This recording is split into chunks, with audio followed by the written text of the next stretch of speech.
Good morning दोस्तों।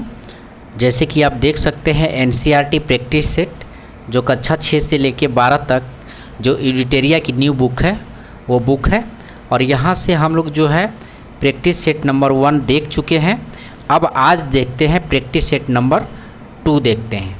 ठीक है दोस्तों, तो आइए स्टार्ट करते हैं। तो यहाँ पे आप देख सकते हैं प्रैक्टिस सेट नंबर 2। अगर आपको इसका पीडीएफ चाहिए तो आप मिक्स स्टडी टेलीग्राम पे ज्वाइन करके फ्री में प्राप्त कर सकते हैं और वहाँ से आप प्रैक्टिस सेट भी लगा सकते हैं। ठीक है, तो आइए स्टार्ट करते हैं। सेट नंबर 2 का पहला क्वेश्चन है, भारतीय इतिहासकारों के द्वारा वर्णित इतिहास के संबंध में निम्नलिखित कथनों पर विचार करें। पहला ऑप्शन है, भारतीय इतिहास को आमतौर पर प्राचीन, मध्यकालीन तथा आधुनिक काल में बांटकर देखते हैं। तो बिल्कुल सत्य है। इतिहास को इन खंडों में बांटने की यह समझ पश्चिम से आई है। तो इतिहास के इन खंडों में बांटने का समझ कहाँ से आई है? तो पश्चिम से आई है, ये भी याद रखेंगे। ठीक है, तो दोनों ऑप्शन जो है सत्य है। और इतिहास को सर्वप्रथम 3 भागों में कौन बांटा था? तो उनका भी नाम याद रखेंगे, क्रिस्टोफ। ठीक है, क्रिस्टोफ सेलियर्स, ध्यान रखेंगे, क्रिस्टोफ सेलियर्स। ठीक है, क्रिस्टोफ सेलियर्स का नाम याद रखेंगे। तो ऑप्शन जो है इसका सी सही हो जाएगा। आइए नेक्स्ट देखते हैं, आधुनिक समाज की विशेषताओं में क्या सम्मिलित है? तो आधुनिक समाज की विशेषताओं में क्या सम्मिलित है? ऑप्शन है स्वतंत्रता, समानता, समानता व्यवस्था और लोकतंत्र।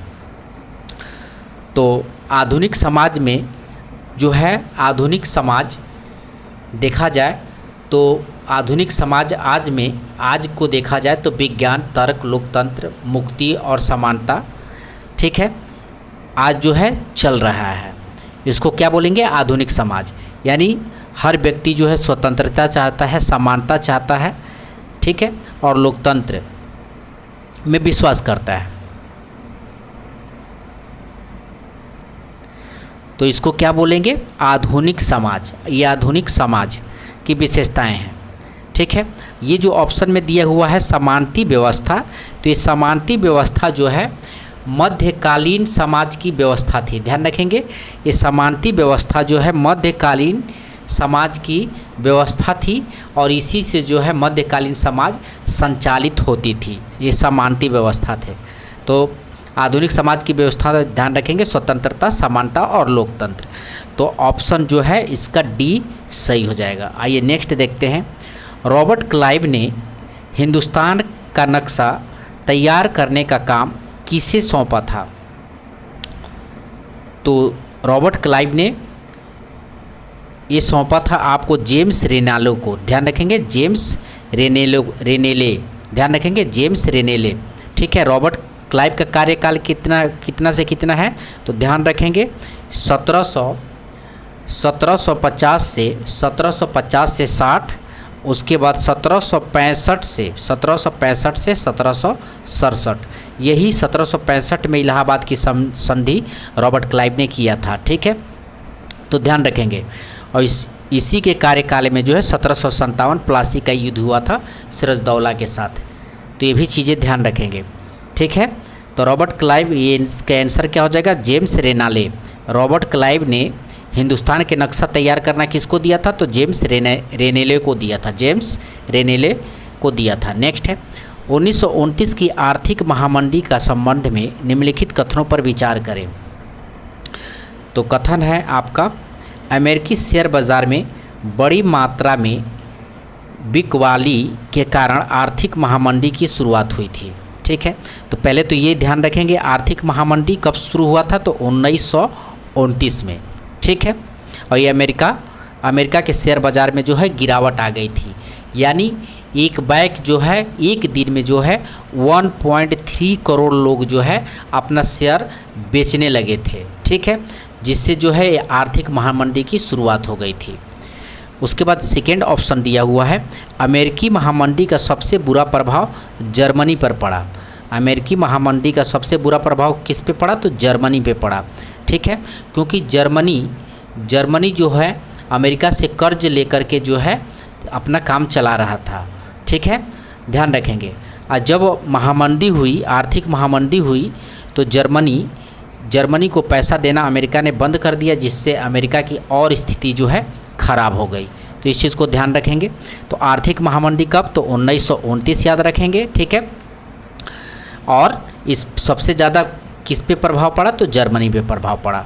तो इसका दोनों ऑप्शन सही है, तो इसका सी ऑप्शन सही हो जाएगा। नेक्स्ट देखते हैं, 1946 में दिल्ली में हुए पुलिस हड़ताल का मुख्य कारण क्या था।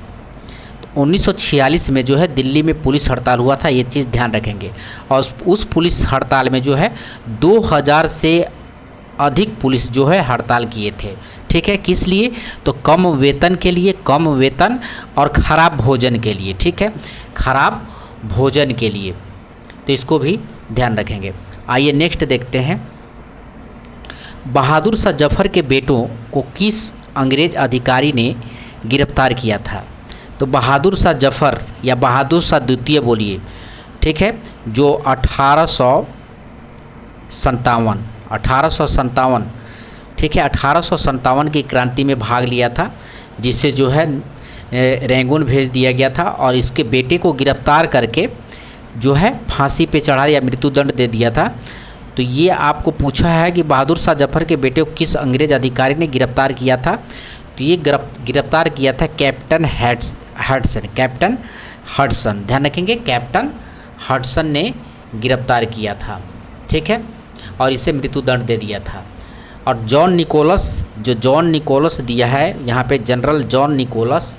तो जॉन निकोलस जो है 20 सितंबर 1857 को दिल्ली पर कब्जा कर लिया था। 1857 को ये दिल्ली पर कब्जा किया था कौन, जॉन निकोलस, और वहीं पे इसकी मृत्यु हो गई थी। तो ये भी चीज़ें याद रखेंगे, ठीक है। और जनरल नील दिया है, तो जनरल नील जो है 1857 में बनारस और इलाहाबाद पर पुनः कब्जा किया था। जनरल नील जो है 1857 में बनारस और इलाहाबाद पर पुनः कब्जा किया था, ठीक है। इसके बाद इसका निधन भी हो गया था जनरल नील का। कहाँ हुआ था, तो लखनऊ में हो गया था, इसका निधन लखनऊ में हो गया था, ठीक है। उसके बाद जो है कलिंग कैपेबल दिया है, तो कलिंग कैपेबल के बारे में जान लीजिए। कलिंग कैपेबल जो है 6 दिसंबर 1857 को कानपुर से विद्रोहियों के खिलाफ लड़ा था। कलिंग कैपेबल जो है 6 दिसंबर 1857 को कानपुर के विद्रोहियों के साथ लड़ा था, ठीक है, कौन, सर कलिंग कैपेबल। आइए नेक्स्ट क्वेश्चन देखते हैं, 7 नंबर प्रश्न है, वाणिज्यिक कंपनियों के बारे में निम्नलिखित कथनों पर विचार करें। वाणिज्यिक कंपनियों का मुख्य लक्ष्य प्रतिस्पर्धा से बचकर मुनाफा कमाना होता है।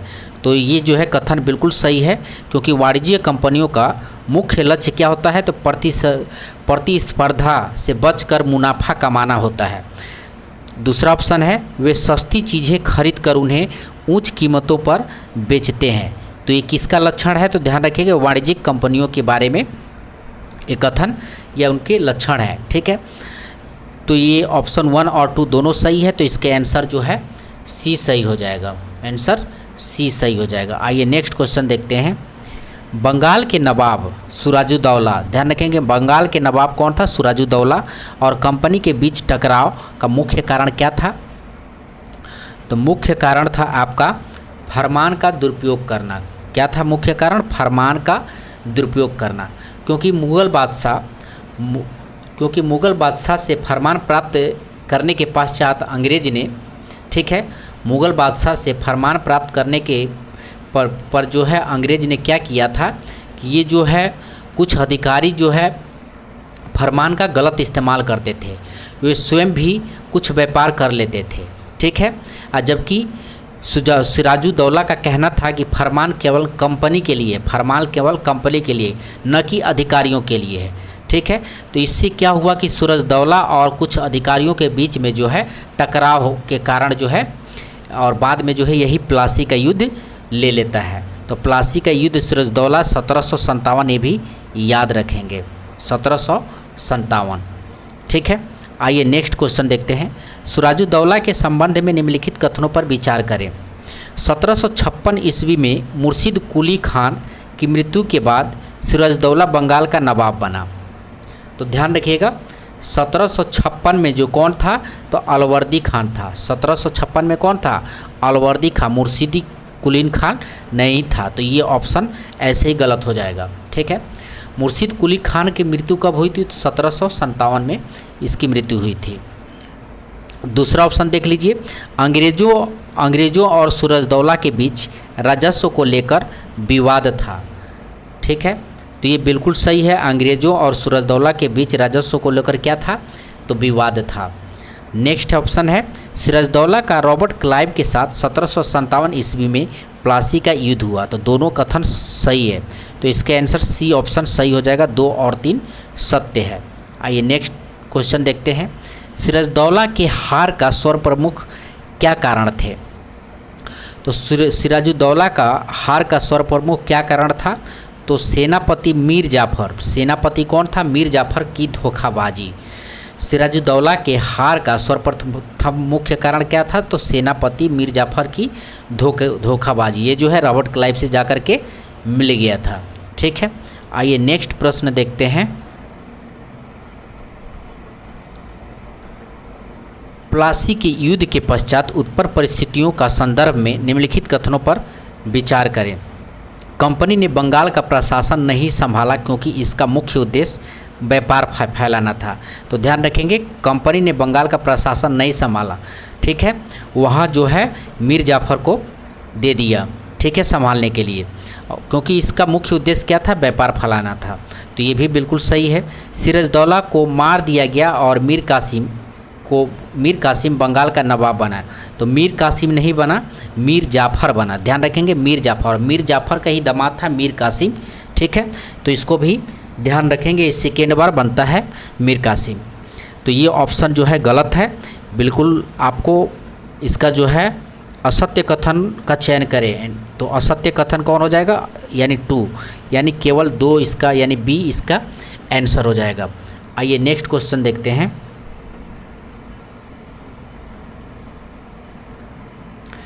वर्ष 1764 की बक्सर की लड़ाई के समय बंगाल का नवाब कौन था। तो 1764 बक्सर की लड़ाई के समय बंगाल का नवाब कौन था, तो ये था आपको मीर जाफ़र था। ध्यान रखेंगे, 1764 में बक्सर की लड़ाई के समय कौन था, तो मीर जाफ़र को जो है नवाब बना दिया गया था। ठीक है, और मीर कासिम जो है, मीर कासिम ये जो है 1764 जो के युद्ध में जो है अंग्रेज़ों के साथ लड़ा था, मीर कासिम था। ध्यान रखेंगे, मीर कासिम था। आइए नेक्स्ट देखते हैं क्वेश्चन, बक्सर के युद्ध के संबंध में निम्नलिखित कथनों पर विचार करें।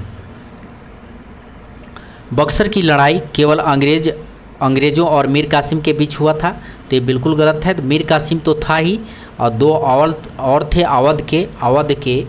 अवध के नवाब थे और मुग़ल बादशाह थे।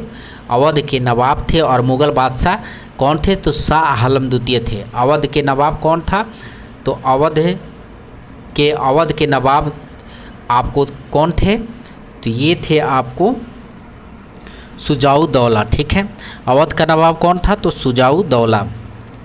नेक्स्ट ऑप्शन है, बक्सर के युद्ध के पश्चात मुग़ल सम्राट ने कंपनी को बंगाल की दीवानी और फौजदारी अधिकार दे दी। तो बंगाल का जो है सिर्फ फौजदारी अधिकार दिया था, दीवानी अधिकार अपने पास रखा था। तो इसका जो है दूसरा ऑप्शन असत्य है, पहला ऑप्शन सत्य है। पहला ऑप्शन भी असत्य है, बक्सर की लड़ाई केवल अंग्रेज़ और मीर कासिम के बीच, तो ये भी असत्य है, ये भी असत्य है। तो इसका आंसर हो जाएगा डी, इसका आंसर हो जाएगा। नेक्स्ट देखते हैं, सहायक संधि के संदर्भ में निम्नलिखित कथनों पर विचार करें। सहायक संधि अपनाने वाला रियासतों का अपनी स्वतंत्रता सेना रखने का अधिकार नहीं होता था। अधिकार जो है नहीं होता था, बिल्कुल सही है। पूरा इसका देखते हैं ऑप्शन कोट के साथ। ठीक है, नेक्स्ट है, सहायक संधि अपनाने वाले रियासतों को कंपनी द्वारा सुरक्षा दी जाती थी। तो बिल्कुल दिया जाता था। सुरक्षा के निर्धारित रकम नहीं चुकाने पर कंपनी उसके रियासत का इलाका अपने कब्जे में ले लेती थी। तो ये तीनों जो है ऑप्शन सही है। तो यानी इसके आंसर डी सही हो जाएगा। ठीक है, तो ध्यान रखेंगे सहायक संधि जो है के अंतर्गत जो है अंग्रेजों द्वारा एक रेजिडेंट की नियुक्ति की गई थी, जिसे सहायक संधि अपनाने वाले राज्य को अपनी सेना रखने का अधिकार नहीं था। ठीक है, और सेना का खर्चा लेकिन जो है उन्हीं से वसूला जाता था, ये भी ध्यान रखेंगे। आइए नेक्स्ट क्वेश्चन देखते हैं। हैदर अली की मृत्यु किस अंगल मैसूर युद्ध में हुई थी? तो हैदर अली की मृत्यु जो है द्वितीय अंगल मैसूर युद्ध में हुई थी। हैदर अली की मृत्यु जो है द्वितीय अंगल मैसूर युद्ध में हुई थी। द्वितीय अंगल मैसूर युद्ध कब हुआ था? तो ध्यान रखेंगे हैदर अली का शासनकाल कब से कब तक है? तो 1761 से लेकर के 1782 तक। ठीक है, और द्वितीय अंगल मैसूर जो है 1782 में जो है हैदर अली की मृत्यु हो गई। ठीक है, उसके पश्चात जो है टीपू सुल्तान युद्ध का नेतृत्व करता है। आइए नेक्स्ट देखते हैं। टीपू सुल्तान के बारे में दिया है कि टीपू सुल्तान ने अंग्रेज़ों के खिलाफ निम्न में से कौन सा कदम उठाया? 1786 ईस्वी में टीपू सुल्तान ने अपने रियासतों के अंतर्गत पड़ने वाले बंदरगाहों से चंदन की लकड़ी, काली मिर्च और इलायची का निर्यात रोक दिया था। ये बिल्कुल सही है। ठीक है, उसके बाद जो है दूसरा ऑप्शन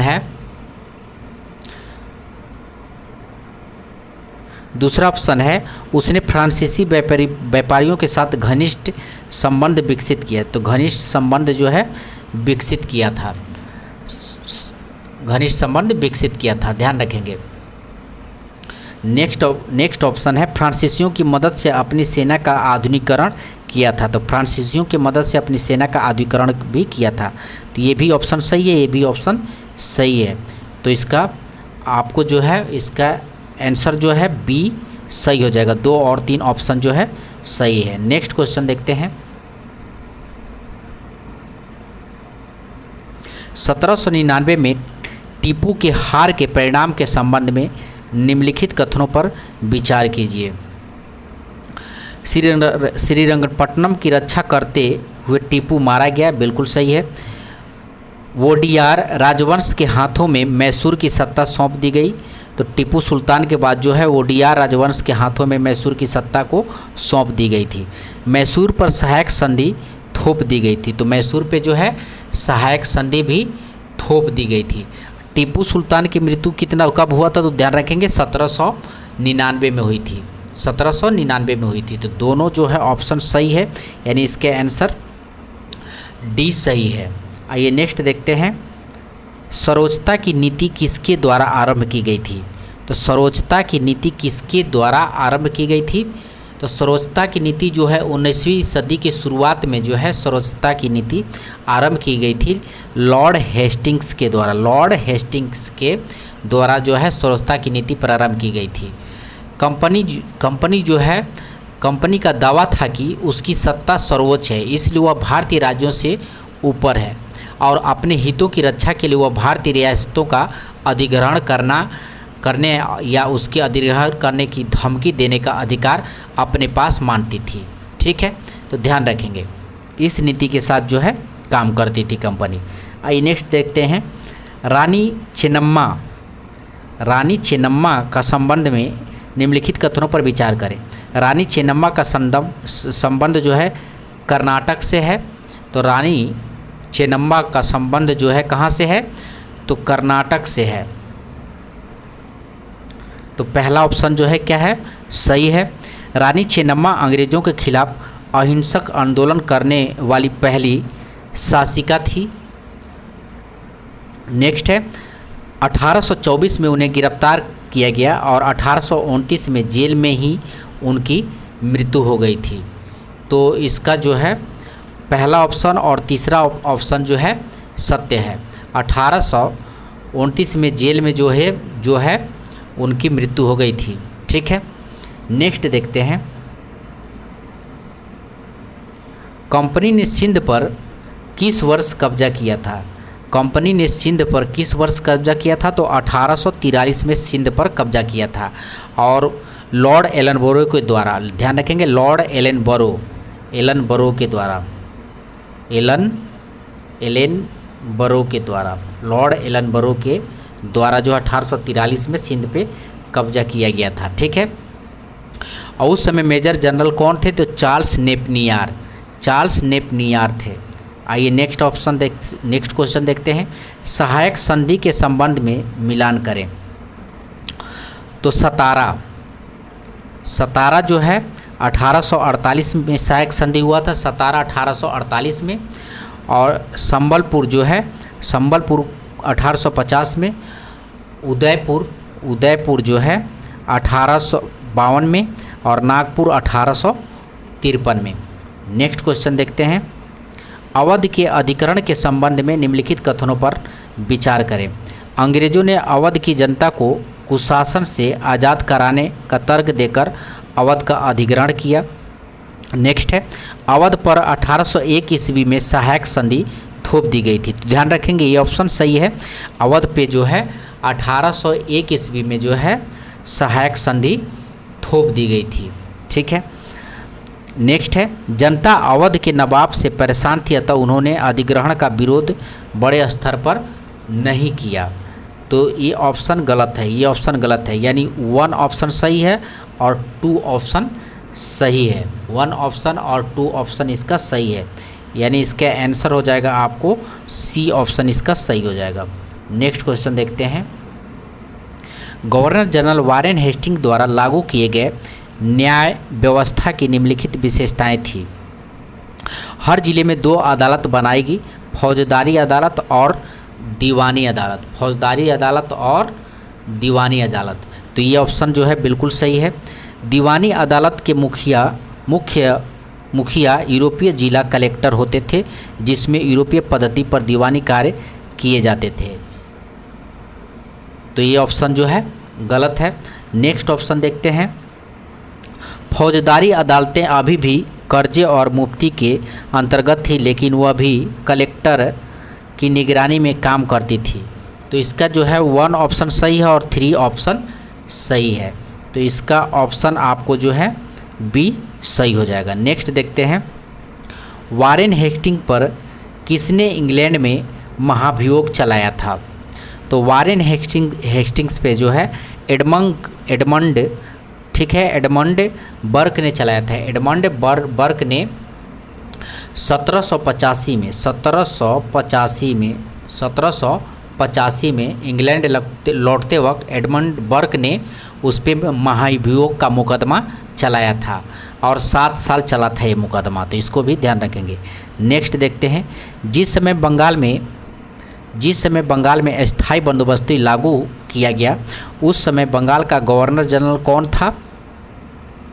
तो स्थायी बंदोबस्ती में बंगाल का गवर्नर जनरल था लॉर्ड कॉर्नवालिस। ध्यान रखेंगे, स्थायी बंदोबस्ती में कौन था? तो लॉर्ड कॉर्नवालिस था। 1793, ध्यान रखेंगे 1793 में जो है स्थायी बंदोबस्ती लागू किया गया था 1793 में। और लॉर्ड कॉर्नवालिस का कार्यकाल कब से कब तक है? तो ध्यान रखेंगे 1786 से लेकर के 1793 तक लॉर्ड कॉर्नवालिस का कार्यकाल है। और स्थायी बंदोबस्ती इसी के कार्यकाल में लगाया गया था। स्थायी बंदोबस्ती के बारे में जान ले। स्थायी बंदोबस्ती जो है सर्वप्रथम कहाँ लगाया गया था? तो सर्वप्रथम बंगाल में लगाया गया था, यानी कलकत्ता में। उसके बाद बिहार में। उसके बाद कहाँ लगाया गया था? तो उसके बाद जो है यूपी में। उसके बाद मद्रास में। ठीक है।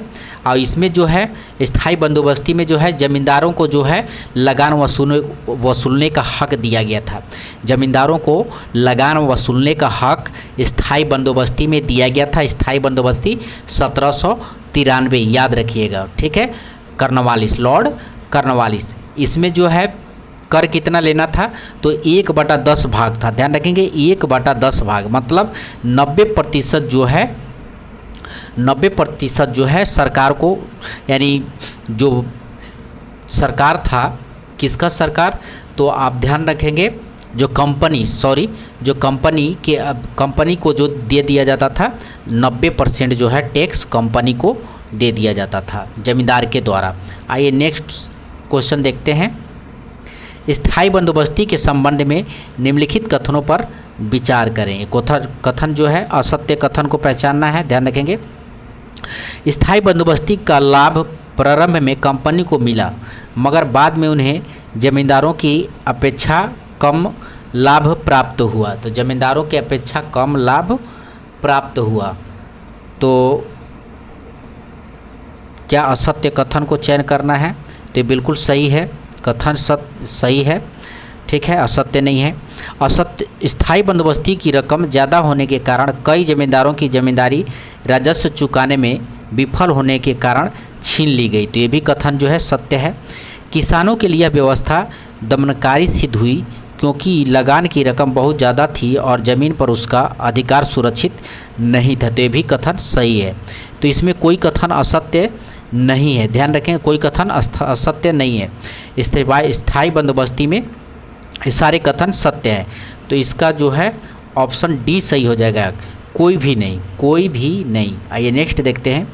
महलवाड़ी व्यवस्था लागू करते समय बंगाल का गवर्नर जनरल कौन था? तो महलवाड़ी व्यवस्था, ठीक है, तो महलवाड़ी व्यवस्था में थे आपको लॉर्ड हेस्टिंग्स। महलवाड़ी व्यवस्था में कौन थे? Lord Hastings. अब महलवाड़ी व्यवस्था हॉल्ट मैकेंजी नामक एक अंग्रेज अधिकारी ने 1822 में, ध्यान रखेंगे, 1822 में लागू किया था, ठीक है। महलवाड़ी व्यवस्था हॉल्ट मैकेंजी, ये जो है हॉल्ट मैकेंजी नामक एक अंग्रेज अधिकारी था। ये क्या था? अधिकारी था। ये यहाँ पे पूछा है क्या? Governor general. तो गवर्नर जनरल आपको लॉर्ड हेस्टिंग्स हो जाएगा और लागू करने वाला कौन था? तो हॉल्ट मैकेंजी था। ध्यान रखेंगे, लागू करने वाला कौन था? हॉल्ट मैकेंजी था। यह व्यवस्था बंगाल प्रेसिडेंसी के उत्तर पश्चिम प्रांतों में लगा, ठीक है। महलवाड़ी व्यवस्था जो है बंगाल प्रेसिडेंसी के उत्तर पश्चिम कौन सा हो गया? तो उत्तर प्रदेश, वर्तमान में उत्तर प्रदेश वाला क्षेत्र है, पहली बार लागू किया गया था। इसी समय बंगाल का गवर्नर जनरल कौन था? तो लॉर्ड हेस्टिंग्स था। लॉर्ड हेस्टिंग्स का कार्यकाल कब से कब तक? तो ध्यान रखेंगे 1813 से लेकर के 1823 तक, ठीक है। और 1822 में जो है महलवाड़ी व्यवस्था लागू हुआ था। तो इस चीज़ को भी ध्यान रखेंगे। आइए नेक्स्ट देखते हैं। महलवाड़ी व्यवस्था के संबंध में निम्नलिखित कथनों पर विचार करें। अलेक्जेंडर रीड ने इसे पहली बार लागू किया था। महलवाड़ी व्यवस्था को अलेक्जेंडर रीड ने, ठीक है, महलवाड़ी व्यवस्था को, तो ये जो है कौन लागू किया था महलवाड़ी व्यवस्था को? तो अभी हमने आपको बताया हॉल्ट मैकेंजी। तो ये बिल्कुल गलत हो जाएगा। नेक्स्ट ऑप्शन है, यह व्यवस्था महाल जो गांव का समूह होता था उसी से की जाती थी। तो बिल्कुल सही है, दूसरा ऑप्शन सही है। यह व्यवस्था महाल जो गांव का समूह होता था उसी से की जाती थी। तीसरा ऑप्शन है, भू राजस्व की रकम निश्चित रूप से तय कर दी जाती थी, जिसको चुकता करने की जिम्मेदारी सामूहिक रूप से महाल की होती थी। तो महाल की होती थी। तो ये भी ऑप्शन गलत है। तो इसका जो है सत्य कथन सिर्फ जो है 2 सही हो जाएगा, यानी ऑप्शन 2, यानी ये इसका ऑप्शन सही हो जाएगा। आइए नेक्स्ट क्वेश्चन देखते हैं। बहुत आराम से पढ़ के चलेंगे, विस्तार से रिकॉल करते हुए, ठीक है। ये उसी को अच्छा से समझ में आएगा जो एक बार ये सारी चीज़ें जो है पढ़ चुका है। रैयतवाड़ी व्यवस्था के संबंध में निम्नलिखित कथनों पर विचार करें। तो रैयतवाड़ी व्यवस्था, सबसे पहले कैप्टन अलेक्जेंडर रीड ने इस व्यवस्था को लागू किया था, ठीक है। तो सबसे पहले जो है रैयतवाड़ी व्यवस्था कौन लागू किया था? तो अलेक्जेंडर रीड ने दिया है। कौन लागू किया था? अलेक्जेंडर रीड ने। और कब लागू किया था? तो 1792। ध्यान रखेंगे, मालवाड़ी व्यवस्था 1792। तो बिल्कुल कथन जो है सही है। नेक्स्ट है, भू राजस्व वसूलने की व्यवस्था किसी संस्था या जमींदारों से न करा के सीधे रैयतों से किया गया था। तो सीधे जो है रैयतों से किया गया था। तो महलवाड़ी व्यवस्था सॉरी रैयतवाड़ी व्यवस्था जो ध्यान रखेंगे, सबसे पहले कैपिटल अलेक्जेंडर रीड ने इस व्यवस्था को लागू किया था, ठीक है। और कब लागू किया था? तो 1792 में, 1792 में लागू किया था। और कितना देना पड़ता था टैक्स इसमें? तो 1/2 यानी आधा देना पड़ता था, यानी 50% जो है कर आपको देना पड़ता था, ठीक है। तो इसका दोनों ऑप्शन सही है, तो इसका आंसर हो जाएगा सी, इसका आंसर हो जाएगा। आइए नेक्स्ट क्वेश्चन देखते हैं। बंगाल में नील विद्रोह किस वर्ष हुआ था? तो बंगाल में नील विद्रोह कब हुआ था? 1856, 1859, 1860, 1917। तो बंगाल में नील विद्रोह जो है 1857 के बाद हुआ था, 1857 के बाद यानी 1859 में हुआ था। ध्यान रखेंगे मार्च 1859 में बंगाल में जो है नील की खेती, बंगाल के जो हजारों रियायतें थे या खेतिहर थे, वो जो है नील की खेती से इनकार कर दिए थे, नील की खेती से इनकार कर दिए थे, ठीक है। और 1857 के विद्रोह के बाद ये पहला बड़ा आंदोलन था, पहला जो है बड़ा आंदोलन था। इसमें जो है बुद्धिजीवियों ने भी हिस्सा लिया था, इसमें बुद्धिजीवियों ने भी हिस्सा लिया था, तो इस चीज़ को भी ध्यान रखेंगे। नेक्स्ट है, निम्न में से कौन सा आदिवासी समूह पशुपालक नहीं थे? ठीक है, इनमें से कौन से समूह जो है पशुपालक नहीं थे? तो बैगा जो गद्दी जो है ये पशुपालक नहीं थे, गद्दी जो समूह है ये पशुपालक नहीं थे। बाकी जो है, ठीक है, लवड़िया, बाकी जो है लवड़िया जो है ये पशुपालक थे। वन गुज्जर जो है ये पंजाब के जो है आदिवासी पशुपालक थे। वन गुज्जर जो है पंजाब के पशुपालक थे। और लवड़िया जो है आपको कहाँ के थे? आंध्र प्रदेश के थे। लवड़िया जो है आंध्र प्रदेश के थे, ध्यान रखेंगे, लवड़िया जो है आंध्र प्रदेश के पशुपालक थे। और वन गुज्जर जो है पंजाब के जो है गाय भैंस के झुंड पालते थे। और बैगा जो दिया हुआ है आपको, बैगा जनजाति जो है मध्य भारत में रहते थे और शिकार और संग्रह करते थे। बैगा, तो बैगा इसका आंसर जो है आपको बैगा हो जाएगा, ठीक है। गद्दी भी जो है, गद्दी कुल्लू के थे, जम्मू कश्मीर कुल्लू के थे, ठीक है। तो इसका आंसर बैगा हो जाएगा। आइए नेक्स्ट देखते हैं। औपनिवेशिक शासन से आदिवासियों के जीवन पर निम्नलिखित असर पड़े। आदिवासी मुखिया से उनका मालिकाना हक और शासकीय शक्तियाँ छीन ली गई और उन्हें ब्रिटिश अधिकारियों द्वारा बनाए गए नियमों को मानने के लिए बाध्य कर दिया गया, ठीक है। तो ये बिल्कुल कथन गलत है। दूसरा है, घुमंतु काश्तकारों को एक स्थान पर रहने के लिए बाध्य करने का प्रयास किए जाने लगा, तो ये बिल्कुल जो है सही है। तो इसका जो है दूसरा ऑप्शन इसका आंसर हो जाएगा। नेक्स्ट देखते हैं, आदिवासी विद्रोह तथा उनके घटित होने वाले वर्ष का मिलान करें। तो संथाल विद्रोह कब हुआ था? तो संथाल विद्रोह हुआ था 1855। संथाल विद्रोह कब हुआ था? तो 1855 हुआ था। कोल विद्रोह कब हुआ था? कोल विद्रोह हुआ था आपको 1831। कोल विद्रोह कब हुआ था? 1831। वर्ली विद्रोह कब हुआ था? तो वर्ली विद्रोह 1940। वर्ली विद्रोह कब हुआ था? 1940। बस्तर विद्रोह कब हुआ था? तो 1910। तो ध्यान रखेंगे बस्तर विद्रोह 1910। तो ये आदिवासी विद्रोह के द्वारा जो है घटित होने वाला, तो इसका ऑप्शन जो है आपका, इसका ऑप्शन जो है सी सही हो जाएगा, इसका ऑप्शन सी सही हो जाएगा। नेक्स्ट है, बिरसा मुंडा के संदर्भ में निम्नलिखित कथनों पर विचार करें। बिरसा मुंडा समाज में सुधार के पक्षधर थे। वे एक स्थान पर टिककर खेती करना, समूह में रहना और मदिरा पान से युवाओं को दूर रहने की सलाह दिए, तो बिल्कुल ही सही है। वे जनेऊ धारण करते थे और शुद्धता एवं दया पर जोर देते थे। तो वे जो है जनेऊ धारण करते थे और शुद्धता और दया पर जोर देते थे। बिरसा मुंडा के बारे में जान लीजिए। बिरसा मुंडा का जो जन्म हुआ था 1870 में, ठीक है। बिरसा मुंडा का जन्म 1870 में हुआ था और मुंडा परिवार छोटा नागपुर क्षेत्र में हुआ था, ठीक है। छोटा नागपुर का क्षेत्र है, मुंडा परिवार में हुआ था, ठीक है। उनकी पढ़ाई लिखाई जो है मिशनरी स्कूल में हुई थी, मिशनरी स्कूल में उनकी पढ़ाई लिखा हुई थी। इसलिए उन्होंने ईसाई धर्म का सबसे पहले जो है शिक्षा ग्रहण किया था, ईसाई धर्म का सबसे पहले शिक्षा ग्रहण किया था। बाद में जो है वैष्णव धर्म के प्रचारक से प्रभावित होकर, बाद में जो है वैष्णव धर्म के प्रचारक से प्रभावित होकर जो है ये जनेऊ धारण किए थे। बाद में जो है वैष्णव धर्म के प्रचारक से प्रभावित होकर जनेऊ धारण किए थे, ठीक है। तो इसको भी याद रखिएगा। आइए नेक्स्ट देखते हैं। 35 नंबर प्रश्न है, किस गवर्नर जनरल ने यह फैसला किया कि बहादुर शाह जफर आखिरी मुग़ल बादशाह होगा, आखिरी मुग़ल बादशाह होगा?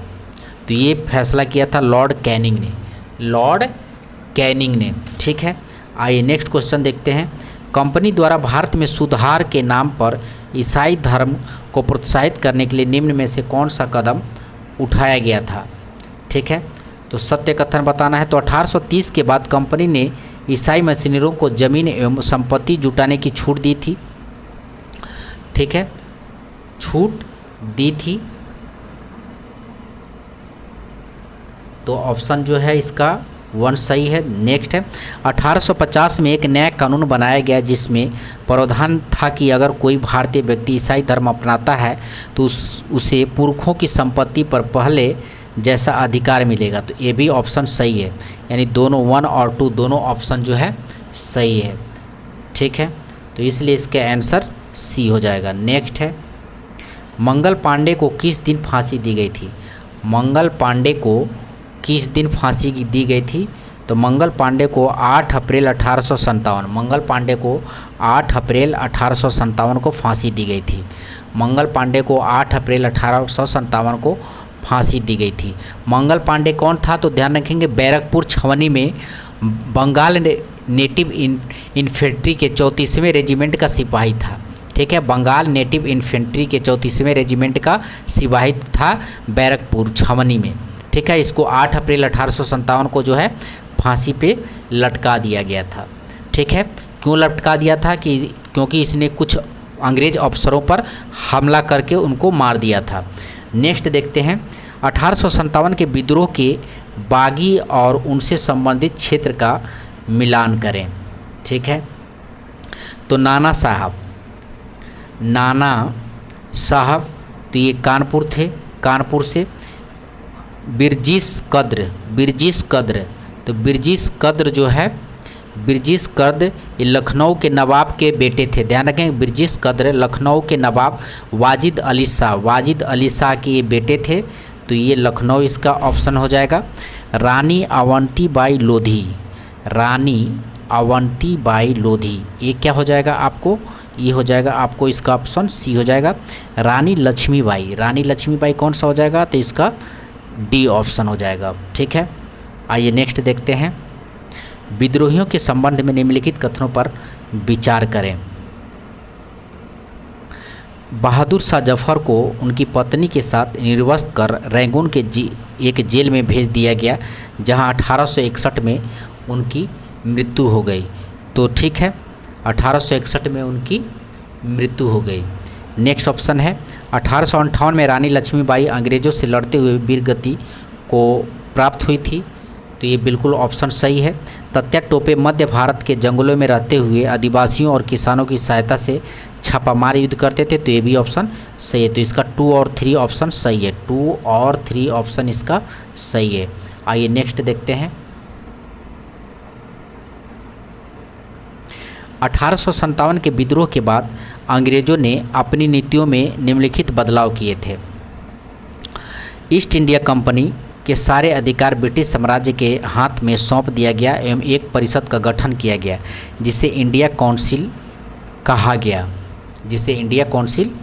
गया। बिल्कुल सही है। डलहौजी के व्यक्तिगत के सिद्धांत को त्याग दिया गया और स्थानीय शासकों को दत्तक पुत्रों को सत्ता सौंपने की छूट दी गई। ठीक है, दत्तक पुत्रों को भी सत्ता सौंपने की छूट दी गई थी। अंग्रेज़ों ने भारतीय लोगों को धर्म और सामाजिक रीति रिवाज का सम्मान करने का फैसला किया था। तो तीनों ऑप्शन जो है इसका सही है, तो यानी इसका डी ऑप्शन सत्य हो जाएगा। नेक्स्ट देखते हैं, एशियाटिक सोसाइटी ऑफ बंगाल की स्थापना किसने किया था? तो एशियाटिक सोसाइटी ऑफ बंगाल का स्थापना किसने किया था? तो ये विलियम जोन्स ने किया था। कौन किया था? तो विलियम जोन्स ने किया था। कब किया था?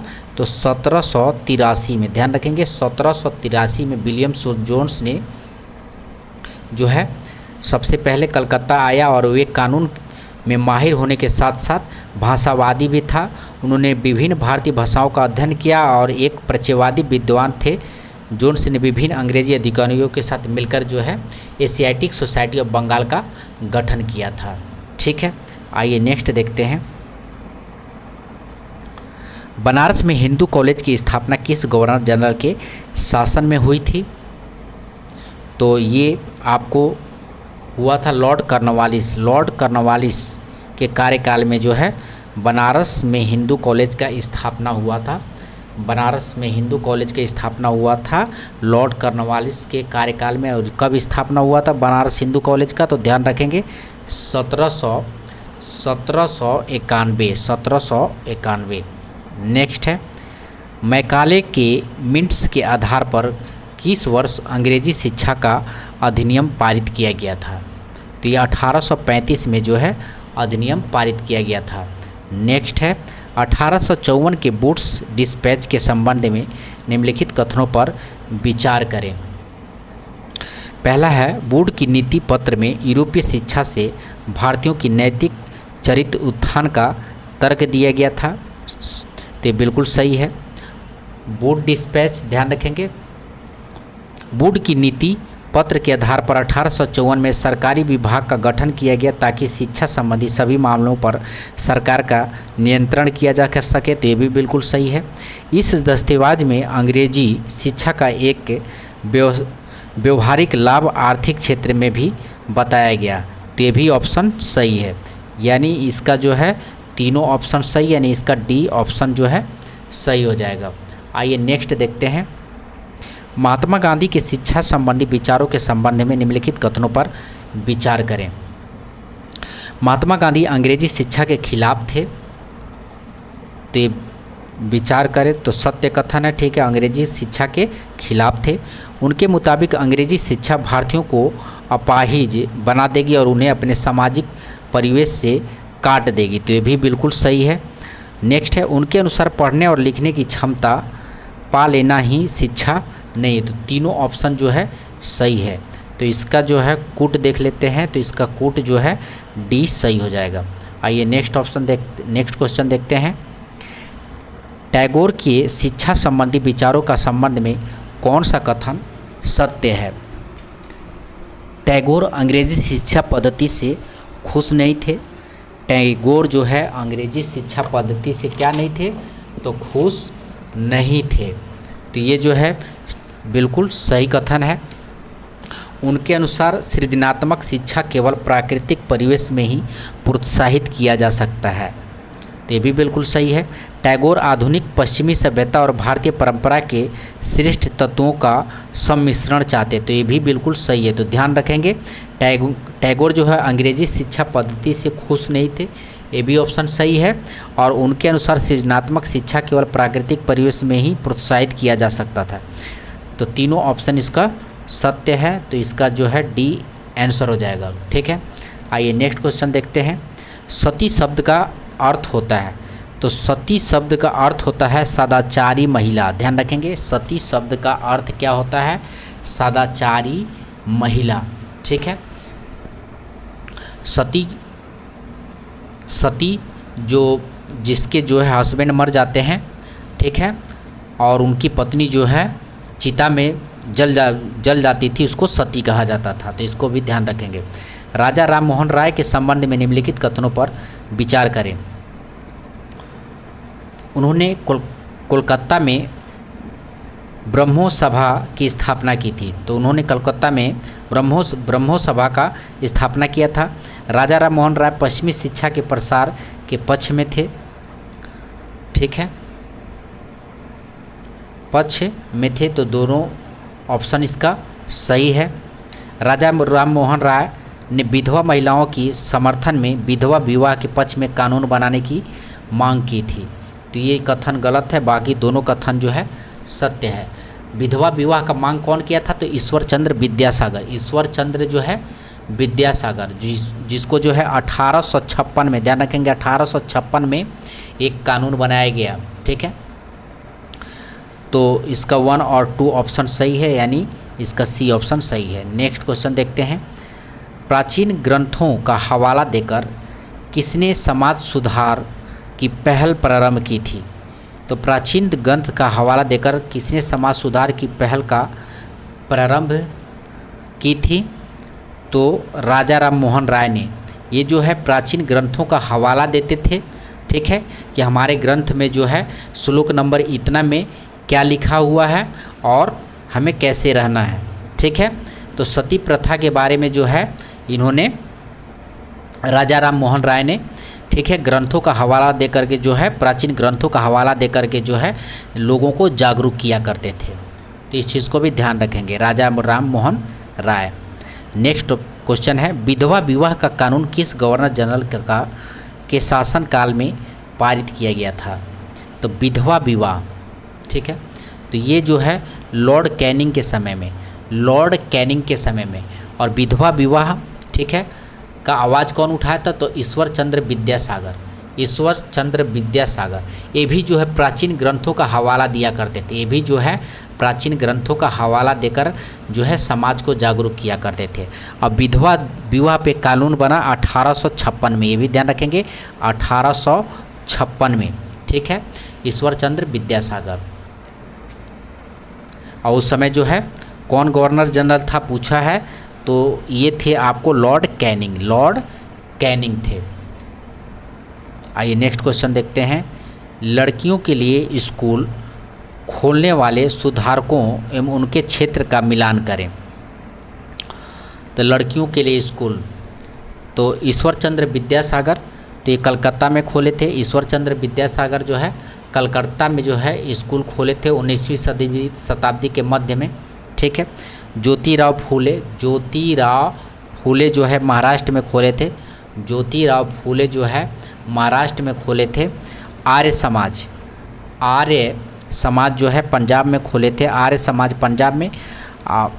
भोपाल की बेगम, भोपाल की बेगम जो है अलीगढ़ में, भोपाल की बेगम जो है अलीगढ़ में जो है लड़कियों के लिए स्कूल खोला था। नेक्स्ट देखते हैं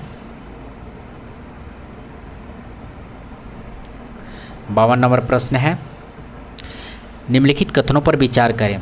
ताराबाई सिद्धे ने स्त्री पुरुष तुलना नाम का किताब, ताराबाई सिद्धे ने स्त्री पुरुष तुलना, ध्यान रखें, स्त्री पुरुष तुलना नामक का किताब प्रकाशित किया था। तो ये बिल्कुल सही है, ताराबाई सिद्धे ने स्त्री पुरुष तुलना का नाम का किताब जो है प्रकाशित किया था, ठीक है। नेक्स्ट है, पंडित रामाबाई ने हिंदू धर्म में उपस्थित लगभग सभी जातियों की हिंदू महिलाओं की दुर्दशा पर एक किताब लिखा है, ठीक है। तो पंडित रामाबाई ने उच्च जाति, तो ये जो उच्च जातियों की, सिर्फ ध्यान रखेंगे उच्च जातियों की, तो पंडित रामाबाई जो है सिर्फ जो है उच्च जातियों को, हिंदू महिलाओं की दुर्दशा पर एक किताब लिखा था। तो सभी महिलाओं दे दिया है, तो ये जो है गलत है। हिंदू धर्म में उपस्थित लगभग सभी जातियों, तो सभी जातियों ने सिर्फ उच्च जातियों, तो ये ऑप्शन गलत है। तो ये इसका जो है ताराबाई सिंधे का बुक का नाम याद रखिएगा, स्त्री पुरुष तुलना, ठीक है। इन्होंने ही बताया था कि महिलाओं के बीच मौजूद सामाजिक फर्कों की आलोचना इस बुक में किया गया। महिलाओं के बीच और पुरुषों के बीच में सामाजिक फर्कों की आलोचना इस बुक में किया गया है ताराबाई सिंधे के द्वारा। नेक्स्ट क्वेश्चन देखते हैं, बाल विवाह निषेध अधिनियम किस वर्ष पारित किया गया था? बाल विवाह अधिनियम किस वर्ष पारित किया गया था? तो 1929 में बाल विवाह अधिनियम जो है 1929 में ये जो है विवाह निषेध अधिनियम बनाया गया था, ठीक है। और इसमें जो है क्या बनाया गया था? तो लड़कों का उम्र जो है, लड़कों का उम्र विवाह करने का उम्र कितना होना चाहिए, तो 18 वर्ष होना चाहिए, 18 वर्ष। और लड़कियों की उम्र 16 वर्ष, लड़कियों की उम्र जो है 16 वर्ष। तो इसका आंसर हो जाएगा 1929। नेक्स्ट क्वेश्चन देखते हैं। जाति उन्मूलन के लिए काम करने के लिए परमहंस मंडली का गठन किस वर्ष किया गया था। तो जाति उन्मूलन के लिए काम करने के लिए परमहंस मंडली का गठन किस वर्ष किया गया था, किस वर्ष किया गया था। तो इसका आंसर हो जाएगा 1840 में, 1840 में किया गया था। परमहंस मंडली का गठन जो है 1840 में मुंबई में किया गया था, मुंबई में। ठीक है, मुंबई में जाति उन्मूलन के लिए किया गया था। नेक्स्ट देखते हैं। जाति सुधार आंदोलन के संबंध में निम्न कथनों पर विचार करें। सतनामी आंदोलन की शुरुआत घासीदास ने पश्चिम भारत में की थी। तो सतनामी आंदोलन की शुरुआत घासीदास ने पश्चिम भारत में नहीं, मध्य भारत में की थी। ध्यान रखेंगे, तो ये पश्चिम भारत गलत है, मध्य भारत में की थी। कहाँ की थी, तो मध्य भारत में की थी, मध्य भारत में की थी। ठीक है, जिन्होंने चमड़े का काम करने वाले लोगों को संगठित किया था, जिन्होंने चमड़े में काम करने वाले लोगों को संगठित किया था। दूसरा ऑप्शन है पूर्वी बंगाल में हीरादास ठाकुर के मतुआ पंथ ने चंडाल काश्तकारों के बीच काम किया। ठीक है, तो ये जो है ऑप्शन सत्य कथन है, तो इसका दूसरा ऑप्शन जो है सत्य हो जाएगा। ठीक है, पूर्वी बंगाल में हीरादास ठाकुर के मतुआ पंथ ने चंडाल काश्तकारों के बीच काम किया था। ये सतनामी आंदोलन का शुरुआत मध्य भारत में हुआ था, तो इसलिए जो है इसका ऑप्शन दूसरा 2 यानी बी सही हो जाएगा। नेक्स्ट है ओरु जाति ओरु मतम ओरु देवम मनुष्यानु। ध्यान रखेंगे, ओरु जाति ओरु मतम ओरु देवम मनुष्यानु, यानी मानवता की एक जाति एक धर्म एक ईश्वर, यह किसका कथन है। तो यह कथन जो है श्री नारायण गुरु का है, श्री नारायण गुरु का है। ध्यान रखेंगे, श्री नारायण गुरु का कथन है। ओरु जाति ओरु मातम ओरु देवम मनुष्यानु, मानवता की एक जाति एक धर्म एक ईश्वर, एक किसका कथन है, श्री नारायण गुरु का कथन है। आइए नेक्स्ट क्वेश्चन देखते हैं। गुलामगिरी पुस्तक की रचना ज्योतिराव फुले ने किस वर्ष किया था। तो गुलामगिरी की रचना कौन किया था सबसे पहले, तो ज्योतिबाई फुले ने गुलामगिरी की रचना की थी, ज्योतिराव फुले ने किया था। ठीक है, इन्होंने ही ज्योतिराव फुले ने ही सत्य शोधक समाज की भी स्थापना किया था। और किस वर्ष किया था गुलामगिरी, तो 1873 में गुलामगिरी की स्थापना, गुलामगिरी नामक का किताब कब लिखा, 1873 में। ध्यान रखेंगे, और इसमें उन सभी अमेरिकी लोगों को समर्पित किया गया है जिन्होंने गुलामी से मुक्ति दिलाने में संघर्ष किया, क्योंकि 10 वर्ष पहले ही अमेरिका में गृह युद्ध हुआ था। ठीक है, 10 वर्ष पहले ही अमेरिका में गृह युद्ध हुआ था, इसलिए इन्होंने गुलामगिरी पुस्तक लिखा था 1873 में। नेक्स्ट देखते हैं, प्रार्थना समाज की स्थापना कब की गई थी। तो प्रार्थना समाज की स्थापना 1867 में की गई थी, 1867 में की गई थी। आत्माराम पांडुरंग, ध्यान रखेंगे, 1867 में आत्माराम पांडुरंग के द्वारा जो है प्रार्थना समाज की स्थापना की गई थी। नेक्स्ट क्वेश्चन देखते हैं, भारत में आर्म्स एक्ट किस वर्ष पारित किया गया था। भारत में आर्म्स एक्ट किस वर्ष पारित किया गया था, तो 1878 में जो है आर्म्स एक्ट पारित किया गया था। आर्म्स एक्ट पारित किया गया था 1878 में। ये आर्म्स एक्ट क्या होता है, तो ध्यान रखेंगे, भारतीयों द्वारा अपने पास हथियार रखने का अधिकार छीन लिया गया था। आर्म्स एक्ट में जो है भारतीयों द्वारा अपने पास हथियार रखने का अधिकार जो है छीन लिया गया था। ठीक है, 1878 में। आइए नेक्स्ट क्वेश्चन देखते हैं। इलवर्ट बिल लागू करने का संबंध में निम्नलिखित कथनों पर विचार करें। इलवर्ट बिल लागू करने के संबंध में निम्नलिखित कथनों पर विचार करें। 1883 में सरकार ने इलवर्ट बिल लागू करने का प्रयास किया था। तो 1883 में सरकार ने इलवर्ट बिल लागू करने का प्रयास किया था, ठीक है, जिसे जो है लेकर काफ़ी हंगामा हुआ, क्योंकि इस विधेयक में प्रावधान किया गया था कि भारतीय न्यायाधीश भी ब्रिटिश या यूरोपीय व्यक्तियों पर मुकदमा चला सकते थे। ध्यान रखेंगे, इसमें प्रावधान ये किया गया था कि भारतीय न्यायाधीश भी ब्रिटिश या यूरोपीय व्यक्तियों पर मुकदमा जो है चला सकते हैं, जिससे जो है अंग्रेज अधिकारी इसका विरोध करने लगे, ठीक है, और ये बिल वापस ले लिया गया। ये बिल जो है वापस ले लिया गया था, ठीक है। तो इस चीज़ को ध्यान रखेंगे।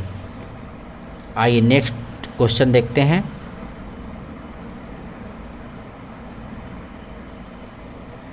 कांग्रेस की स्थापना के संदर्भ में निम्नलिखित कथनों पर विचार करें। 1885 में देश भर में 72 प्रतिनिधियों ने मुंबई में सभा करके भारतीय राष्ट्रीय कांग्रेस की स्थापना का फैसला लिया था। बिल्कुल सही है, ठीक है, बिल्कुल जो है ये सही है। नेक्स्ट है, संगठन के प्रारंभिक नेता दादा भाई नौरोजी ब्रिटिश संसद के सदस्य रह चुके हैं। तो दादा भाई नौरोजी जो है संगठन के प्रारंभिक क्या थे, ये नेता थे, और ये ब्रिटिश संसद के सदस्य भी रह चुके हैं, ठीक है। ब्रिटिश संसद के सदस्य भी दादा भाई नौरोजी रह चुके हैं, तो इसको भी ध्यान रखेंगे। नेक्स्ट है, सेवानिवृत्ति ब्रिटिश अफसर ये हुम की कांग्रेस की स्थापना में महत्वपूर्ण भूमिका था। तो तीनों कथन सही है, तो इसका ऑप्शन डी सही हो जाएगा। नेक्स्ट है, स्वराज की मांग सर्वप्रथम किसने किया था। तो स्वराज की मांग जो है सर्वप्रथम गरम पंथियों ने किया था। स्वराज की मांग सर्वप्रथम कौन किया था, तो गरम पंथियों ने किया था 1890 के दशक में, 1890 के दशक में, ठीक है। इसी समय जो है बाल गंगाधर तिलक ने कहा था, बाल गंगाधर तिलक ने नारा दिया था, स्वतंत्रता मेरा जन्मसिद्ध अधिकार है और इसे हम लेकर ही रहेंगे। नेक्स्ट है, अंग्रेज़ों ने बंगाल विभाजन के पीछे क्या तर्क दिया था।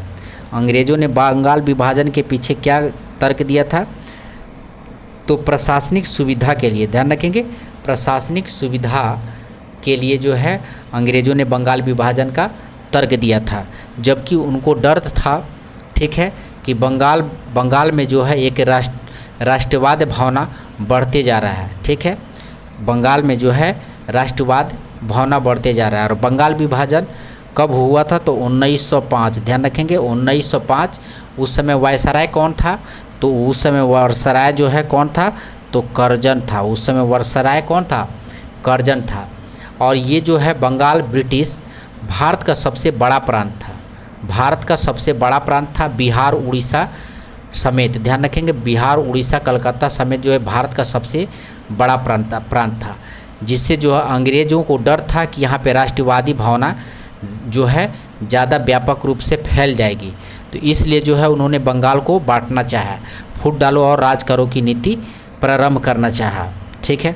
तो ध्यान रखेंगे 1917 में घटित रूसी क्रांति से प्रमुख रूप से कौन सा विचार निकलकर संपूर्ण विश्व में फैला।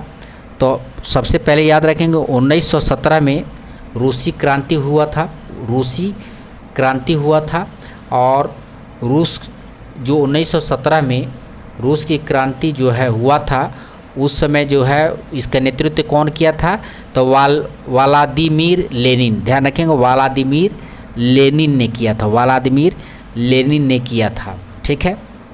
आते हैं क्वेश्चन पे, तो इसका ऑप्शन हो जाएगा समाजवाद का विचार, समाजवाद का विचार, ठीक है। समाजवाद का जो है विचार संपूर्ण विश्व में कौन सा फैला था, तो ये 1917 से जो है समाजवाद का विचार फैला था। और ध्यान रखेंगे समाजवाद का जनक पूछे तो कार्ल मार्क्स हो जाएंगे। समाजवाद का जनक कौन हो जाएगा, तो कार्ल मार्क्स हो जाएंगे, कार्ल मार्क्स हो जाएंगे। समाजवाद का जनक कौन था, कार्ल मार्क्स हो जाएंगे, जो कि जर्मनी के जो है दार्शनिक थे, जर्मनी के दार्शनिक थे। ठीक है, ध्यान रखेंगे। 1917 के रूसी क्रांति के नेतृत्व लेनिन ने किया था। ठीक है, और ये समाजवाद का विचार उसी समय जो है संपूर्ण विश्व में फैल गया। आइए नेक्स्ट देखते हैं। 1919 के पश्चात राष्ट्रीय आंदोलन में जन भागीदारी बढ़ने के निम्नलिखित कारण थे। पहला दिया है, प्रथम विश्व युद्ध के पश्चात महंगाई में तेज़ी से बढ़ोतरी परिणाम स्वरूप जनता जो है त्रस्त थी। तो ये बिल्कुल सही है, ये ऑप्शन सही है। 1917 की रूसी क्रांति, ये भी सही है। गांधी जी के सत्याग्रह और अहिंसा के विचार। ठीक है, तो 1919 की पश्चात राष्ट्रीय आंदोलन में जन भागीदारी बढ़ने का निम्नलिखित क्या कारण थे? तो प्रथम विश्व युद्ध के पश्चात महंगाई में तेज़ी से बढ़ोतरी के परिणाम स्वरूप जनता त्रस्त हो गई थी। 1917 की रूसी क्रांति हुई थी। 1917 की रूसी में क्रांति हुई थी जहाँ पे समाजवादी विचार जो है पूरे विश्व में फैल गया था। गांधी जी के सत्याग्रह और अहिंसा का विचार। तो तीनों ऑप्शन से यानी इसका डी ऑप्शन जो है सही हो जाएगा। आइए नेक्स्ट क्वेश्चन देखते हैं। रॉलेट एक्ट के संबंध में निम्नलिखित कथनों पर विचार करें। यह कानून अभिव्यक्ति की स्वतंत्रता जैसे मूलभूत अधिकारों पर अंकुश लगाना और पुलिस को ज़्यादा अधिकार देने के लिए लागू किया गया था। तो ये बिल्कुल सही है। रॉलेट एक्ट को ही बोला जाता है काला कानून। आइए 1919, ये भी ध्यान रखेंगे, 1919 नेक्स्ट ऑप्शन है। रॉलेट एक्ट के विरोध में शुरू किए गए रॉलेट सत्याग्रह ब्रिटिश सरकार के खिलाफ पहला अखिल भारतीय संघर्ष था। तो पहला अखिल भारतीय संघर्ष था। तो ये ऑप्शन 1 और 2 दोनों सही है। तो इसका आंसर सी ऑप्शन सही हो जाएगा। आइए नेक्स्ट क्वेश्चन देखते हैं।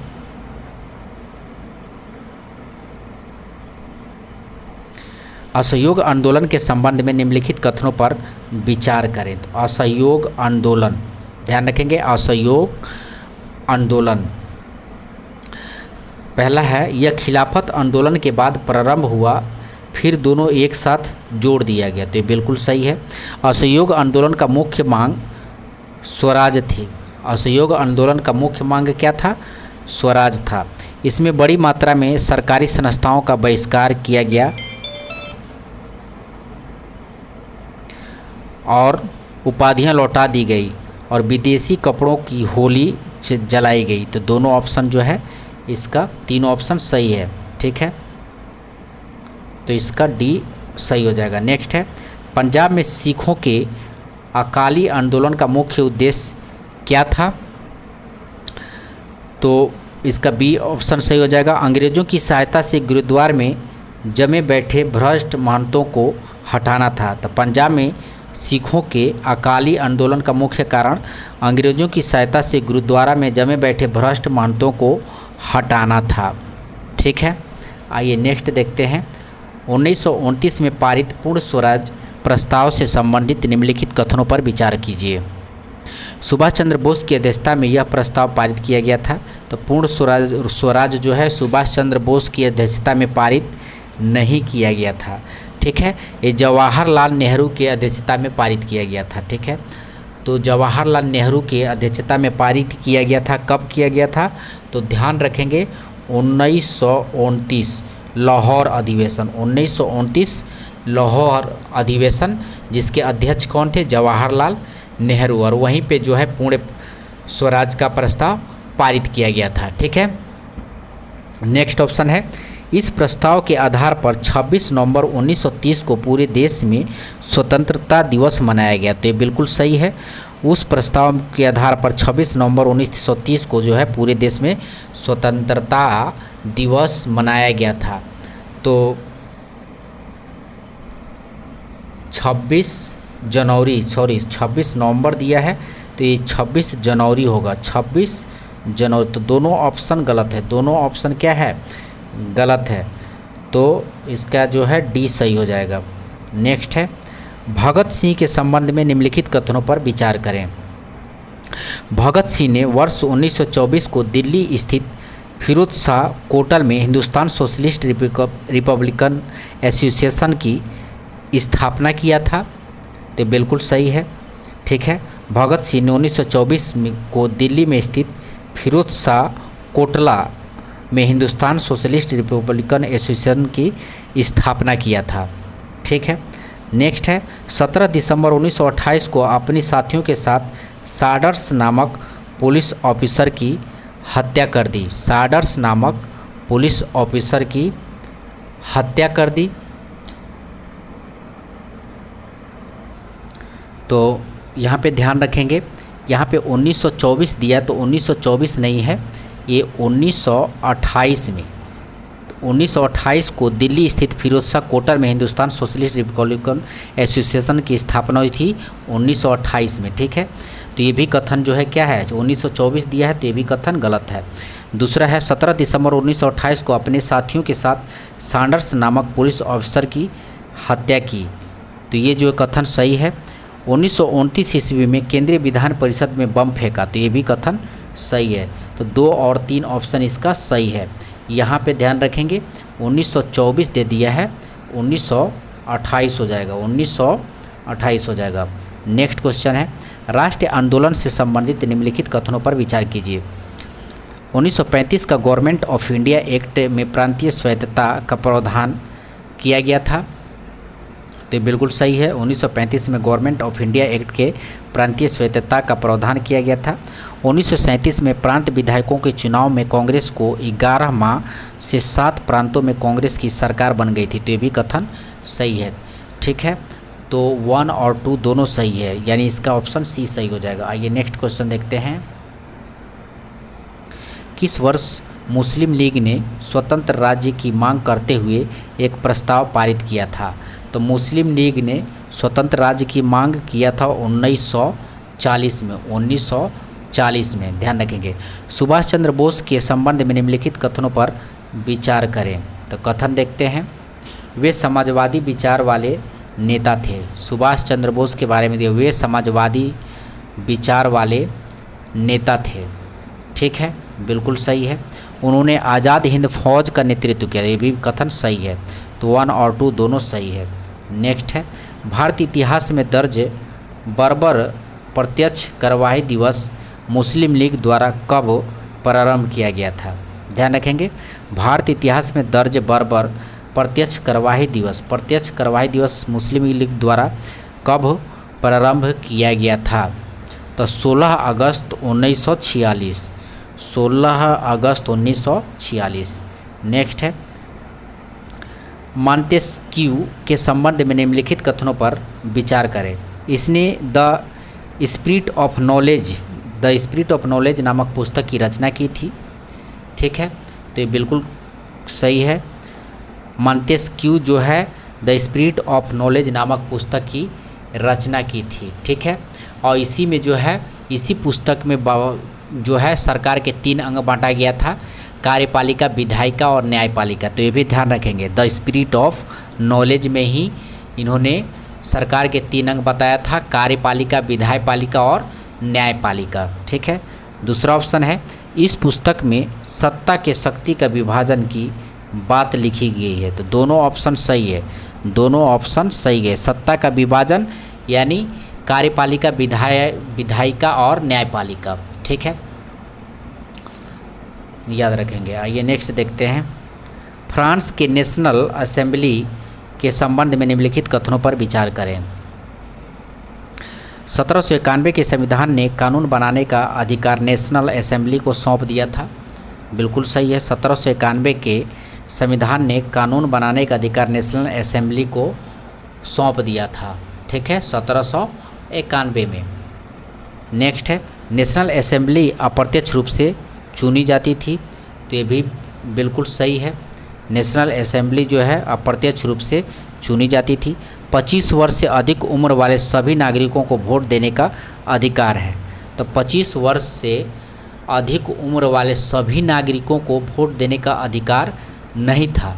ठीक है, इसमें जो है एक नियम लगाया गया था कि जो कर चुकाता हो और 25 वर्ष का हो, जो कर चुकाता हो यानी 3 दिन की मजदूरी के बराबर कर चुकाता हो, जो 3 दिन की मजदूरी के बराबर कर चुकाता हो और 25 वर्ष से अधिक उम्र वाला हो। ठीक है, तो ये जो है कथन, तीसरा जो कथन है गलत हो जाएगा यहाँ पे, ध्यान रखेंगे। इसको थोड़ा सा 25 वर्ष का हो और 3 दिन के मजदूरी के बराबर कर चुकाता हो, 3 दिनों के मजदूरी के बराबर कर चुकाता हो, ठीक है, वही जो है फ्रांस के नेशनल असेंबली में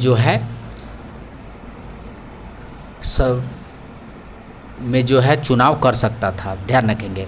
आइए नेक्स्ट देखते हैं। फ्रांस के राष्ट्रगान के संबंध में निम्नलिखित कथनों पर विचार करें। तो फ्रांस के राष्ट्रगान के संबंध में निम्नलिखित कथनों पर विचार करें। फ्रांस का राष्ट्रगान का नाम मोर्सिले है। फ्रांस का राष्ट्रगान का नाम क्या है? मोर्सिले है, बिल्कुल सही है। फ्रांस का राष्ट्रगान का नाम मोर्सिले है। यह गीत पहली बार स्वयंसेवियों ने पेरिस की ओर कूच करते हुए गाया था। तो ध्यान रखेंगे, यह गीत पहली बार स्वयंसेवियों ने पेरिस की ओर कूच करते हुए गया था, तो दोनों ऑप्शन सही है, ठीक है। फ्रांस की में क्रांति कब हुई थी? पहली क्रांति, ध्यान रखेंगे, 1789, ठीक है। पहली बार जो है मोर्सिलेस ने स्वयंसेवियों के द्वारा जो है हुआ था। आइए नेक्स्ट देखते हैं। यूरोपीय समाजवाद के संदर्भ में निम्नलिखित कथनों पर विचार करें। समाजवादी निजी संपत्तियों के विरोधी थे। समाजवादी क्या थे? निजी संपत्तियों के विरोधी थे। कोऑपरेटिव यानी सामूहिक उद्यम समाजवाद का ही एक स्वरूप है, तो ये भी जो है बिल्कुल सही है। मार्क्स का मानना था कि औद्योगिक समाज पूंजीवादी समाज है। औद्योगिक समाज क्या है? पूंजीवादी समाज है। तो तीनों ऑप्शन इसका जो है क्या है? सत्य है। तीनों ऑप्शन सत्य है, तो इसका जो है डी आंसर हो जाएगा, इसका डी आंसर हो जाएगा। नेक्स्ट है, खूनी रविवार के संबंध में निम्नलिखित कथनों पर विचार करें। तो खूनी रविवार के संबंध में दिया है, ठीक है। यह घटना वर्ष 1917 में घटी, जब मजदूरों की एक दल जरा के महल के सामने विरोध प्रदर्शन करते हुए पहुंचे थे। तो ठीक है, जरा के महल में विरोध करते हुए पहुंचे थे, तो ये बिल्कुल गलत है। दूसरा है, मजदूर कार्य अवधि घटाकर 8 घंटे करने, वेतन वृद्धि और कार्य स्थिति में सुधार करने की मांग कर रहे थे। ध्यान रखेंगे, तो ये ऑप्शन सही है। मजदूर कार्य अवधि घटाकर 8 घंटे करने, वेतन वृद्धि और कार्य स्थिति में सुधार की मांग करना चाह रहे थे, ठीक है। और ये जो है खूनी रविवार कब हुआ था? तो खूनी रविवार ध्यान रखेंगे 22 जनवरी 1905, 22 जनवरी 1905 में हुआ था, जब जो है मजदूर जो है कार्य अवधि को घटाना चाह रहे थे, 8 घंटे करना चाह रहे थे और वेतन में वृद्धि करवाना चाह रहे थे, ठीक है। उसी बीच जो है अंधाधुंध जो है गोलियां चला दी गई और बहुत 300 से ज़्यादा जो है मजदूर मारे गए थे और 300 मजदूर जो है घायल हो गए थे, ठीक है।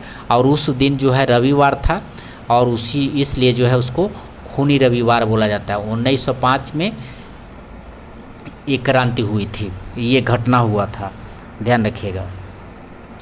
जर्मनी की आर्थिक संकट से निकलने के लिए अमेरिकी सरकार ने कौन सी योजना बनाई थी? तो जर्मनी को आर्थिक संकट से निकालने के लिए अमेरिकी सरकार ने, ध्यान रखेंगे, ये योजना बनाई थी, डब्स योजना बनाई थी। ये कौन सा बनाई थी? तो डब्स योजना बनाई थी, ठीक है। और जर्मनी की मुद्रा क्या है? तो ध्यान रखेंगे, जर्मनी की मुद्रा क्या है? तो यूरो है। जर्मनी की मुद्रा यूरो है। और जर्मनी को आर्थिक संकट से निकालने के लिए अमेरिका जो है डब्स योजना बनाई थी। क्या बनाई थी? डब्स योजना बनाई थी, ठीक है। आइए नेक्स्ट देखते हैं। विश्वविद्यालय अनुदान आयोग द्वारा हाल ही में मूल्य प्रवाह, बहुत बड़ा है तो इसको थोड़ा सा देखें, ठीक है। मूल्य प्रवाह 2.0 दिशा निर्देश जारी किया गया है। मूल्य प्रवाह 2.0 दिशा निर्देश के संदर्भ में निम्नलिखित में से कौन सा सही है? तो इसका ए ऑप्शन सही है। इसका उद्देश्य उच्च शिक्षा संस्थानों में नैतिक प्रथाओं और मानवीय मूल्यों को बढ़ावा देना है, मानवीय मूल्यों को बढ़ावा देना है। अब मूल्य प्रवाह 2.0 पहले के मूल्य प्रवाह दिशा निर्देश के संशोधित संस्करण है जो 2015 में जारी किया गया था, जो 2015 में जारी किया गया था। नेक्स्ट देखते हैं, निम्नलिखित में कौन सा बायो इमेजिंग बैंक का प्राथमिक उद्देश्य है? तो 82 का जो है आपको ये सही हो जाएगा। अनुसंधान उद्देश्य के लिए उच्च गुणवत्ता वाली जैविक छवियों को संग्रहित और साझा करना है। तो बायो इमेजिंग बैंक का प्राथमिक उद्देश्य क्या है? अनुसंधान उद्देश्यों के लिए उच्च गुणवत्ता वाली जैविक छवियों को संग्रहित और साझा करना है। तो यहाँ से करेंट का क्वेश्चन आप देख सकते हैं। आइए इसको भी जल्दी से हम लोग देख लेते हैं। हाल ही में रक्षा अनुसंधान और विकास संगठन DRDO द्वारा विकसित काउंटर ड्रोन सिस्टम के संदर्भ में निम्नलिखित कथनों पर विचार करें। ठीक है, निम्नलिखित कथनों पर विचार करें। यह पूरी तरह से एकीकृत एंटी ड्रोन सिस्टम है जिसमें ड्रोन का पता लगाना, पहचान करना और उससे निष्क्रिय करना शामिल है। नेक्स्ट ऑप्शन देखते हैं। तो इसका उद्देश्य पारंपरिक विमानों और मिसाइलों के लिए खिलाफ हवाई सुरक्षा प्रदान करना है, तो ये नहीं होगा। यह लंबी दूरी का पता लगाने के लिए ट्रैकिंग के लिए रडार सिस्टम का उपयोग करता है, तो ये भी नहीं होगा। इसका जो है केवल पहला आंसर सही हो जाएगा। केवल जो है पहला कथन सही है। तो पहला कथन क्या सही है देख लीजिए इसको। यह पूरी तरह से एक एकीकृत एंटी ड्रोन सिस्टम है जिसमें ड्रोन का पता लगाना, पहचान करना और उसे निष्क्रिय करना है। तो ये जो है DRDO ने विकसित किया है काउंटर ड्रोन सिस्टम। ध्यान रखेंगे, काउंटर ड्रोन सिस्टम कौन विकसित किया है? DRDO ने विकसित किया है। और इसका कार्य क्या है?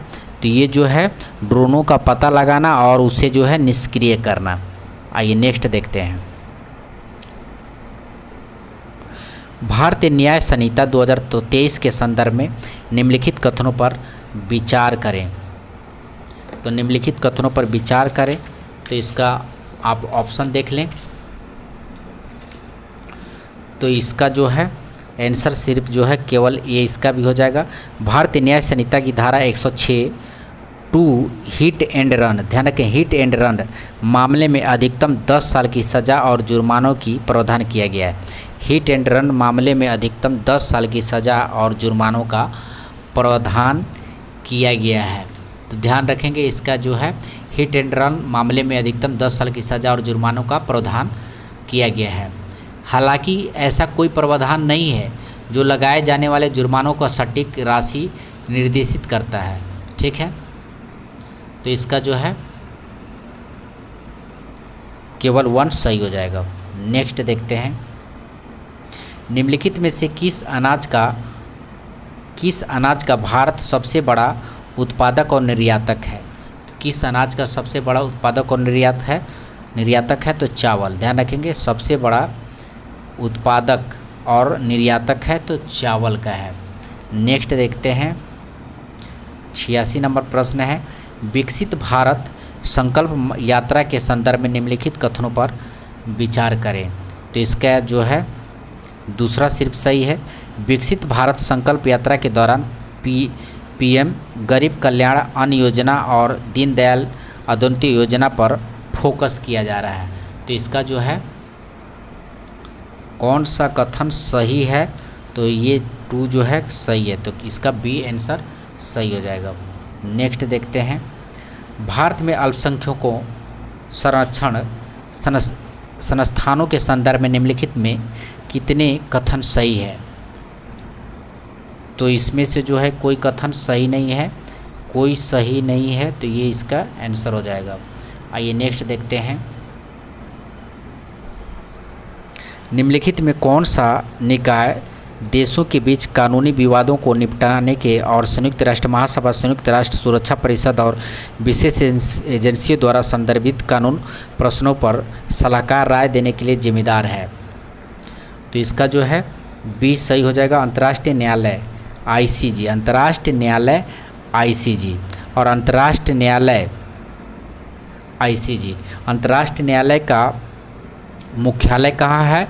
तो द हेग, ध्यान रखेंगे, द हेग नीदरलैंड में, द हेग नीदरलैंड में।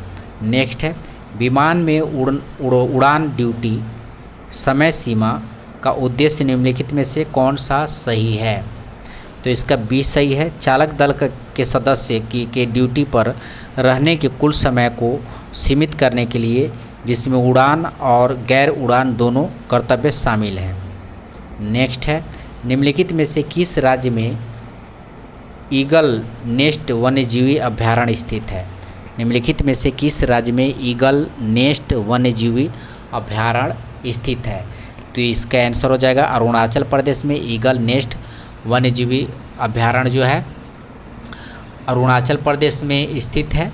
अरुणाचल प्रदेश के पश्चिमी कामेंग जिला में स्थित है। अरुणाचल प्रदेश के पश्चिमी कामेंग जिला में स्थित है। ठीक है, और आगे नेक्स्ट देखते हैं। लगातार चौथी बार बांग्लादेश के प्रधानमंत्री के रूप में कौन शपथ लेंगी? तो शेख हसीना जी शपथ लेंगी चौथी बार। भारत के पहले डार्क स्काई पार्क का खिताब किस टाइगर रिजर्व को मिला है? तो ये पेंच टाइगर रिजर्व को मिला है। डार्क स्काई पार्क का खिताब पेंच टाइगर रिजर्व को मिला है। पेंच टाइगर रिजर्व कहाँ? महाराष्ट्र में, ध्यान रखेंगे, पेंच टाइगर रिजर्व महाराष्ट्र में। ठीक है, महाराष्ट्र में। नेक्स्ट है दूरसंचार अधिनियम 2023 के संदर्भ में निम्नलिखित कथनों पर विचार करें। तो इसका ऑप्शन ए और दो दोनों सही हो जाएगा। यह लचीला स्पेक्ट्रम आवंटन विधियों का परिचय देता है जो संचार प्रौद्योगिकी को प्रभावी तैनाती के लिए महत्वपूर्ण है। अधिनियम बाजार की सघनता को कम करने और निष्पक्ष प्रतिस्पर्धा का समर्थन करने के लिए कार्यात्मक पृथक्करण को बढ़ावा देता है। नेक्स्ट देखते हैं। ठीक है, तो 1 और 2 दोनों सही है। नेक्स्ट क्वेश्चन देखते हैं 94 नंबर। स्वच्छ सर्वेक्षण पुरस्कारों के संदर्भ में निम्नलिखित कथनों पर विचार करें। ठीक है, तो विचार करें इसका है तो केवल 1 और 3 इसका ऑप्शन सही है। 1 और 3। स्वच्छ सर्वेक्षण भारत भर के शहरों और कस्बों में स्वच्छता, सफाई और स्वास्थ्य रक्षा का एक वार्षिक सर्वेक्षण है। स्वच्छ सर्वेक्षण आवास और शहरी मामला के मंत्रालय द्वारा कार्यान्वयन भागीदारी के रूप में क्वालिटी काउंसिल ऑफ इंडिया के साथ आयोजित किया जाता है। तो ये भी सही है। ग्रीन फ्यूल्स अलायंस इंडिया के संदर्भ में निम्नलिखित कौन से कथन सही है? 95 का तो पहला है गठबंधन का लक्ष्य भारत को हरित हाइड्रोजन उत्पादित और निर्यात में वैश्विक नेता के रूप में स्थापित करना है। दूसरा, यह डेनमार्क और भारत के बीच एक गठबंधन है। हरित ईंधन प्रौद्योगिकी पर संयुक्त अनुसंधान और विकास परियोजनाओं का सुविधाजनक बनाना GFI में शामिल सहयोग के कुछ प्रमुख क्षेत्र हैं। तो इसमें तीनों ऑप्शन जो है सही है। नेक्स्ट देखते हैं। निम्नलिखित पर विचार करें। इसके लिए ठंडी जलवायु की आवश्यकता होती है। तो 96 का हो जाएगा आपको बी। ठीक है, ठंडी जलवायु जो है इसका बी ऑप्शन सही है, दाल। ठीक है, आदर्श विकास तापमान 18 से 30 डिग्री सेल्सियस की सीमा के भीतर होती है। इसे तटस्थ pH वाली अच्छी जल निकास वाली दोमट मिट्टी में उगाया जाता है। यह हल्की ठंड को सहन कर सकती है लेकिन अत्यधिक गर्मी के प्रति संवेदनशील है। ठीक है, तो दाल हो जाएगा इसका आंसर। नेक्स्ट क्वेश्चन है, तो आप लोग देख सकते हैं कैसे कैसे क्वेश्चन जो है दिया हुआ है और कितना बड़ा बड़ा जो है करंट का क्वेश्चन दिया हुआ। तो ये बुक आप लोगों के लिए बहुत ही इम्पोर्टेंट हो जाता है। ठीक है, आइए नेक्स्ट क्वेश्चन देखते हैं 97 नंबर। निम्नलिखित कथनों पर विचार करें। तो हम लोग सिर्फ आंसर देखेंगे क्योंकि समय बहुत कम है। तो इसका पहला कथन जो है सही है। ठीक है, पहला कथन सिर्फ इसमें सही है। पढ़ लेते हैं इसको।